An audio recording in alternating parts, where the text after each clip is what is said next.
Welcome back, everybody. It's the Fantasy Football Strategist here. In today's video, we're going to break down the past 5 wide receiver 1 overall seasons in terms of full PPR points per game, targets, receptions, yards, and touchdowns. Take a look at the averages as well as the minimum thresholds in order to figure out what we need from these guys to be the wide receiver 1 overall. And then we're going to take a look at some likely candidates, 10 total wide receivers that I think are realistic candidates to be the wide receiver 1 overall. This video is more so for fun than it is saying this is who is for sure going to be the wide receiver 1 overall. But I'm going to go through all these guys. I'm going to, at the end, pick out who I think is going to be the wide receiver 1 overall. And I want you guys below in the comment section to let me know who your candidate is. All right, so first of all, I have each one of the past 5 wide receiver 1 overall finishes listed out here. From this past season, we have Jamar Chase, 403 total full PPR points, 23.7 fantasy points per game, 175 targets, 127 receptions, 1,708 total receiving yards, and 17 total touchdowns. From 2023, we have CeeDee Lamb, who had almost the exact same output with 403.2. He had 23.7 full PPR points per game as well, so that matches perfectly.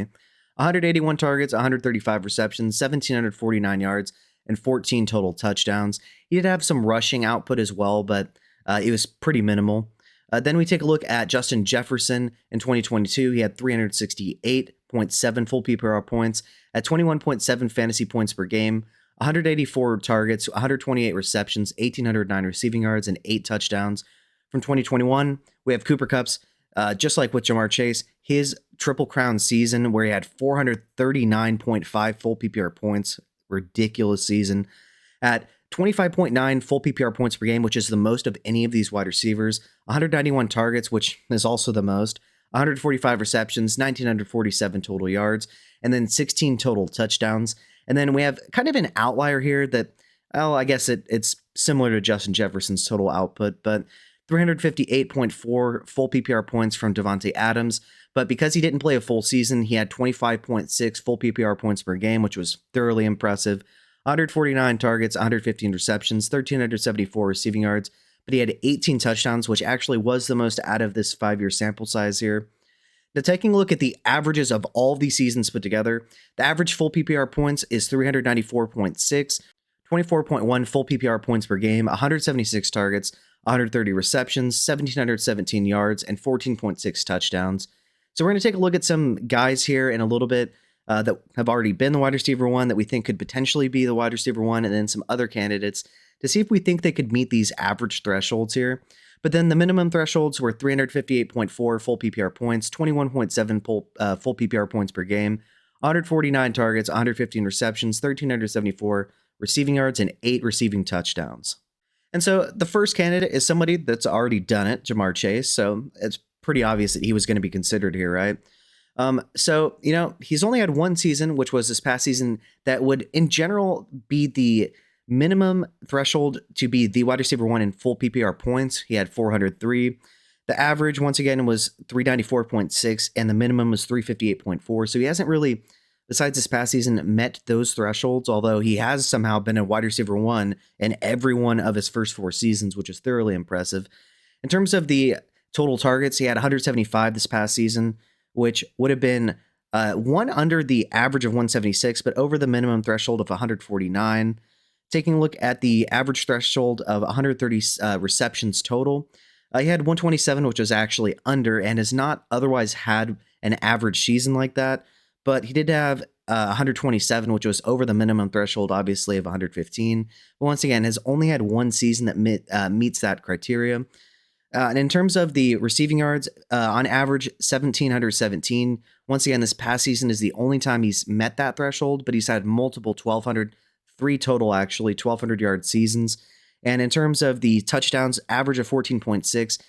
He's had 17 this past season and 13 in his rookie season, but otherwise has not met that threshold, but has met the minimum threshold of 8 in 3 of 4 seasons.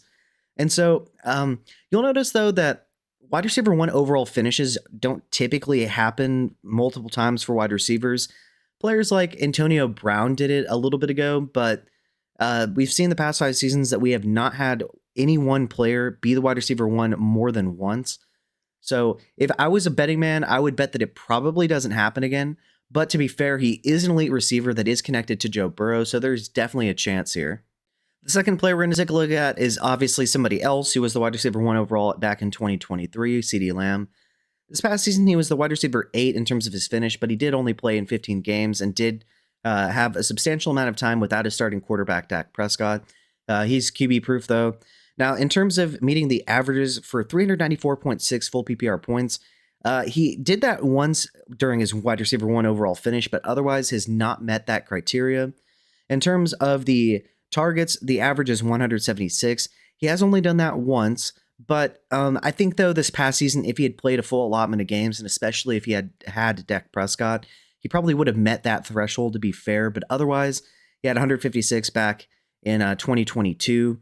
Taking a look at the average of 130 receptions, he's only done that once with 135 in his wide receiver 1 finish. Otherwise, hasn't really come that close, to be honest with you. The average of 1,717 receiving yards, he had 1,749 in his wide receiver 1 finish, but otherwise hasn't really been, remotely close, to be honest with you. And in terms of the average of 14.6 touchdowns, he has not done that once. And he has met the minimum threshold of 8 twice, but it also wasn't a season, being 2022, that was really that close in some of these other thresholds to really be able to be close to being the wide receiver 1 overall. But overall, I do think he is a candidate to be the wide receiver 1 again. He has added competition in George Pickens, but he does get Dak Prescott back. The defense probably isn't going to be elite, but I do think he's going to be able to put up a massive season for us if he's able to stay healthy, and he is an elite wide receiver 1 at age 26, which is the prime season for wide receiver production historically. Next, we have Justin Jefferson of the Minnesota Vikings. So he's 25, 1 year under the general age apex of wide receiver production of 26, so he does historically have some time to even get better, which is scary because he's already one of the best wide receivers for sure, if not the best wide receiver in the NFL.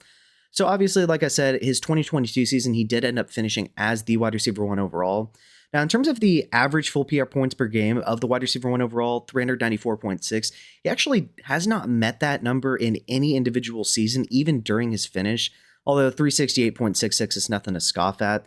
The minimum threshold of 358.4 was met during that season. Otherwise, he has not met that minimum threshold.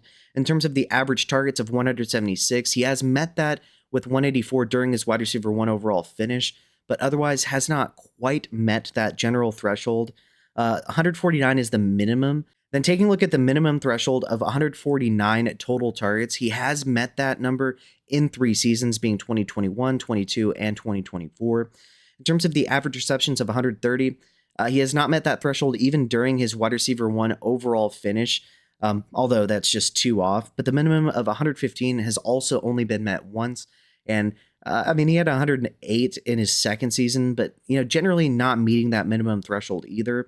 In terms of the average receiving yards of 1717, he's only met that one time, but he had 1533, 1616. So he's generally up here in total yardage. So I think that he's definitely a candidate to potentially meet that threshold. And then in terms of the average of 14.6 touchdowns, he has not even really come close to that. He's not generally a prolific touchdown scorer, despite being one of the most talented wide receivers.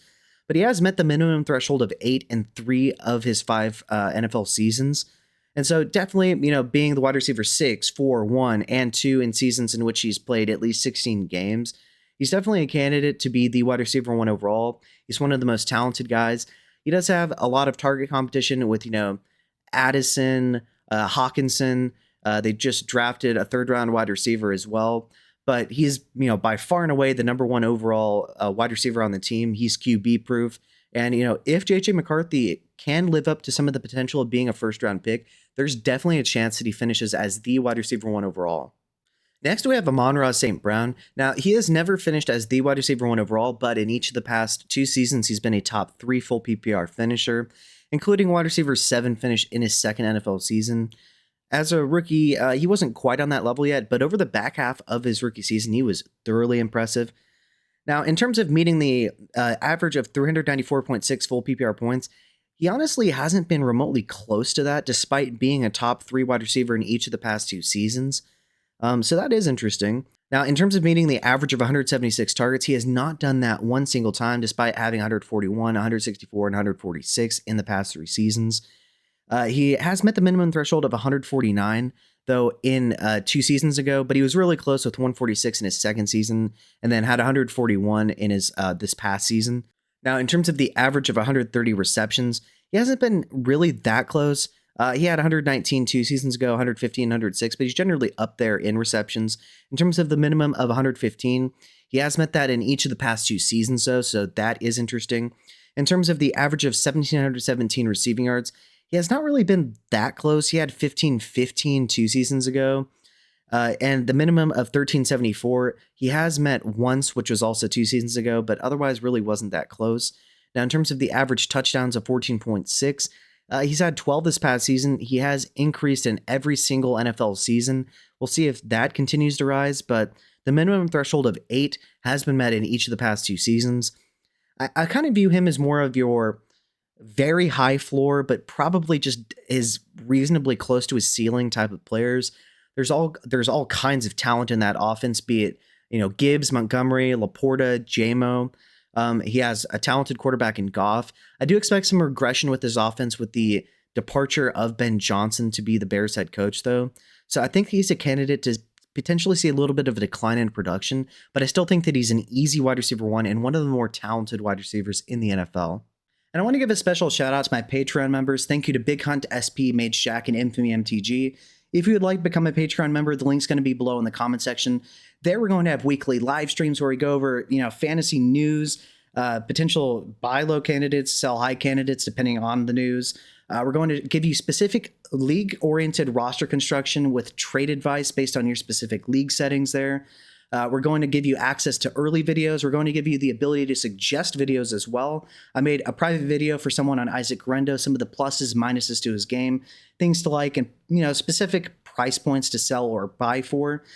You're also going to find that we are working on a model with predictive capability for running backs, quarterbacks, tight ends, and wide receivers based on a variety of specific metrics, minimums and maximums to be in an acceptable range for us in fantasy that will be predictive and lead us to being able to be more successful, we think, than the average person in determining which prospects based on these thresholds are likely to hit or unlikely to hit. And we're also going to be updating that each and every single year with the new prospects so that we can continuously have the best model possible. So once again, if you'd like to become a member, the link's going to be below in the comment section. Thanks. Moving on to another candidate, we have Brian Thomas Jr. of the Jacksonville Jaguars. So one interesting thing here, the only rookies in NFL history to have at least 1,200 receiving yards and 10 touchdowns were BTJ, Chase, OBJ, and Randy Moss. So Thomas had 133, 87 receptions, 1,282 yards, and 10 touchdowns this past season. Jamar Chase had 128 targets, 81 receptions, 1,455 yards, and 13 touchdowns. OBJ had 132, 91 receptions, 1,305 yards, and 12 touchdowns, and he didn't even play a full season. I believe he played 14 games, if I remember correctly, which is crazy. And then Randy Moss, had 124, 69 receptions, 1,313 receiving yards, and 17 total touchdowns. And so while Brian Thomas's season is arguably, the least impressive of these in terms of the total output and production, I just wanted to put that into perspective, just how ridiculous his rookie season was in terms of the finishing numbers here. Now, in terms of the averages here of 394 full PPR points, his 284 wasn't really close to that. It also wasn't close to the minimum of 358. But I wanted to show you that his full PPR points per game of 16.7 is in the ballpark of some of these other guys that we were previously mentioning and will be mentioning. So, for instance, Malik Nabers, his fellow rookie, had 18.2. BTJ had 16.7 full PPR points per game. Puka, as a rookie, had 17.6. Chase had 17.9. Lamb actually only had 13.2, although he was competing with Amari Cooper. JJettas had 17.1, so Brian Thomas was pretty close to that. And then Amon-Ra St. Brown had 13.4. So I just wanted to mention that he also had some injuries, and then his quarterback play was atrocious. So he's definitely up there in terms of talent and the ability to finish as a wide receiver one, in my opinion. But in terms of the average targets of 176, his 133 weren't really close to that. He really saw some heavy volume at the end of the season, but throughout most of the season, he was kind of spotty with that. He did not meet the minimum threshold of 149 targets. He did not meet the average receptions of 130, nor the minimum of 115, and wasn't particularly close. The 1,282 yards were not close to the average of 1717, nor the minimum threshold of 1374. And the 14.6 touchdowns were not met, but he did meet the minimum of 8. But like I wanted to mention, this is his rookie season. He had horrible circumstances. They did bring in Travis Hunter, so I do think he is going to be a deserved wide receiver 2 in this offense. Now, but with Brian Thomas, I do think he's going to retain the role as a wide receiver 1. Liam Cohen said that he's going to run the offense through BTJ, and I believe him. And Brian Thomas, despite not finishing, at most of these minimum thresholds, with the exception of the touchdowns, is a candidate. He is incredibly talented, and I think this Liam Cohen offense is going to get the most out of him this season. The next receiver we're going to mention here is Malik Nabers of the New York Giants. He is an incredibly talented wide receiver. Now, I wanted to take a look at his average points per game compared to some of these other players that we've mentioned and are going to mention in terms of their rookie points per game. So Malik Nabers had 18.2. He did miss 2 games, which is why his end of season totals aren't a little bit more impressive, but they're still very impressive numbers. So like I said, Nabers had 18.2. BTJ, like I said, had 18.7. Malik Nabers had more rookie season full PPR points per game than Puka Nacua, who had 17.6. He had more than Jamar Chase as a rookie with 17.9.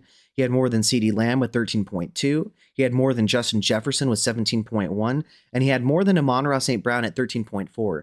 And this is considering he had just about the worst situation imaginable. The only thing he had going for him is that he received target volume, right? And so Malik Nabers, I believe, is a definite candidate here. Now, in terms of meeting the averages and minimum thresholds here, the average of 394.6 full PPR points, he wasn't really going to be that close to the average. The minimum of 358.4 probably was not going to reach that either, if we're being honest here. Now, the average of 176 targets, his 170, he did that in 15 games. He would have met that average threshold, and he did exceed the minimum threshold of 149 targets. Now, in terms of the 130 receptions average, probably wasn't going to reach that, but he would have been reasonably close, in my opinion. The minimum of 115, if he had played 2 more games, would have definitely been exceeded. The average of 1,717 receiving yards was, almost certainly not going to be met with 1,204, even if you add 2 games worth of production. But the minimum of 1,374, I do think that he could have potentially reached that minimum threshold with 2 additional games. In terms of the average of 14.6 touchdowns, he wasn't going to reach that. He had 7, but the minimum of 8, if he had 2 more games, there's always the potential that he would have exceeded that. And so, after receiving multiple quarterback upgrades, I do think that he is a candidate to be the wide receiver 1 overall. And without any added target competition, I think you should really watch out for him. The next receiver we're going to mention here is Drake London of the Falcons. Now, I would excuse his first 2 seasons because he was under Arthur Smith and had he had worse than 32nd best quarterback play in those seasons. And his quarterback play for the majority of the season was not inspiring at all either, but Kirk Cousins was somehow the best quarterback he's played with so far.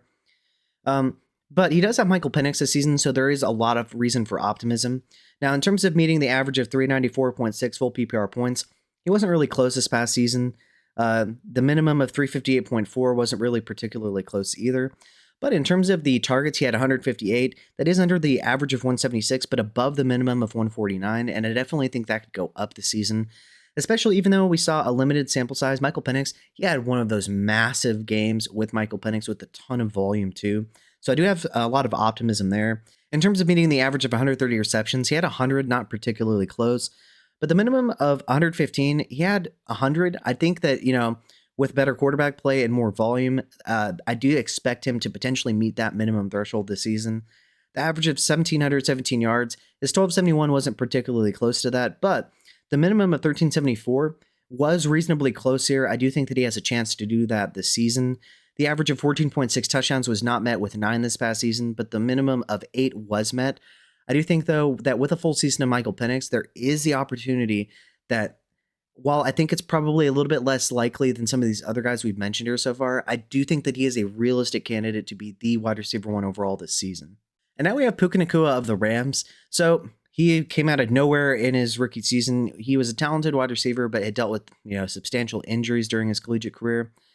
This past season, though, he did deal with injury again with his knee. He's always kind of injured. Even when he did put together a full 17 games as a rookie, he was constantly having injury scares. I put him down here on the list a little bit because while I think he's fully talented enough, I really worry about his durability. If I had him in Dynasty, which I don't have any shares now, I would be trying to sell while his value is, in my opinion, just about at his peak.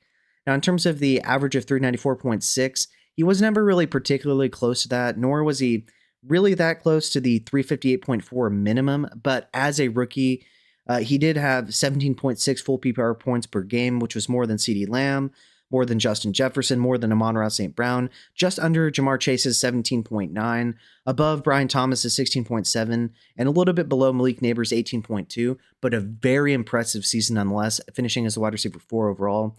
In terms of the average targets of 176, he has not met that yet. He had 160 as a rookie. He missed substantial time this past season, but I do think that he could potentially get to that this season if he stays healthy somehow. The minimum of 149 was met as a rookie and probably would have been met this season if he had stayed healthy.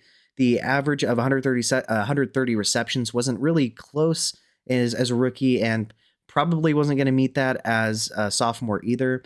The minimum of 115 was reasonably close to being met as a rookie. Potentially could have been met, but probably wasn't going to be met as a sophomore. The average of 1,717 yards was not met as a rookie, and I don't think would have been met as a sophomore, but the minimum of 1,374 was exceeded as a rookie, and there's a chance that he would have been able to do that if he had played the full allotment of games.